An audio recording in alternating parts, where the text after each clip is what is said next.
We have a special edition of Ikaw at ang Batas where we are presenting potential candidates for the forthcoming May 12, 2025 elections. And we have here an athlete, a sportsman, and he's here to present himself to the people of Baguio running for councilor in the city of Baguio. Welcome, Eric Kelly. Salamat, sir. Thank you so much. At tell us about yourself. Ano ang background mo, personally and professionally? Okay. Good morning to each one of us. Firstly, I would like to thank Attorney Sir Ed Avila because nagbigay po siya ng opportunity to introduce myself. I am Eric Kelly. Yung Kelly po na yan ay Kalay, hindi po ako foreigner. So, yung Kalay is came from Abra and then went from Santo Tomas, nakapag-asawa ng taga Kibungan. Yun po yung side ng tatay ko. Yung nanay ko naman po is taga Tinok Ifugao, yung lula ko, which is Kalanguya, and then nakapag-asawa ng taga Tadjan. Kaya ako po yung mix-mix na Igorot, born and raised dito sa Baguio. So for the past 20 years, I've been an active athlete representing our city of Baguio.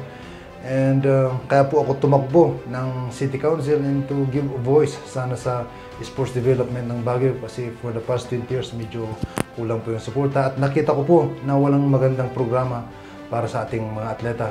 At he is one of the proprietors of a school at Maharlika Complex. Ano na ba yung school mong yan?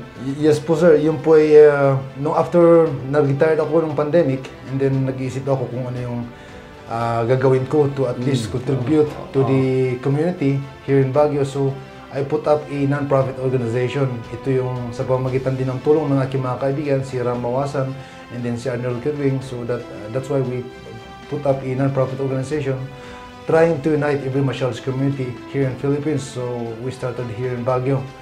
At ang platform po nito is firstly, nagtuturo ako ng free martial arts self-defense sa mga women's, children's, and mga kabataan natin.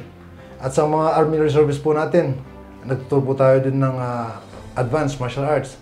Second program po nito is trying to unite yung mga martial arts communities dito sa Baguio para magkaisa, magtulungan to bring out yung best of the best na champions na mag-represent ng Baguio. And one more thing is, nagpo-promote din po ako. And then, nung nagpo-promote ako ng martial arts sports, nagsisig din ako ng support sa ating government. Kaso yun din nga po, sabi nila, walang funding. No program for activities that I'm doing.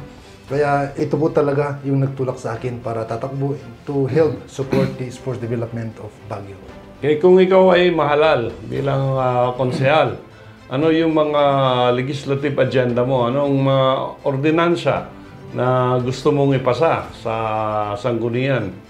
Firstly, I'm planning to yung talagang suportahan yung programa ng sport. Magpasa tayong ordinansa na hopefully will give financial assistance sa ating mga Baguio representative athletes. Ang gagawin ko muna is gagawin yung makakaya natin bilang konsehal na magpalaro sa lahat ng sports dito sa Baguio. At kung sino yung nag-champion, ito yung tatawagin natin na Baguio representative athletes. So they are deserving, they are the one should represent yung ating syudad ng Baguio sa mga batang Pinoy, Karaa. And yung mga Baguio representative athletes natin, dapat meron silang training allowances para naman po magsipag silang mag-training, magsipag mag-aral. And then meron mas malakas na magrepresenta ng Baguio kasi may full support ang ating gobyerno. So yan po yung aking ipopropose.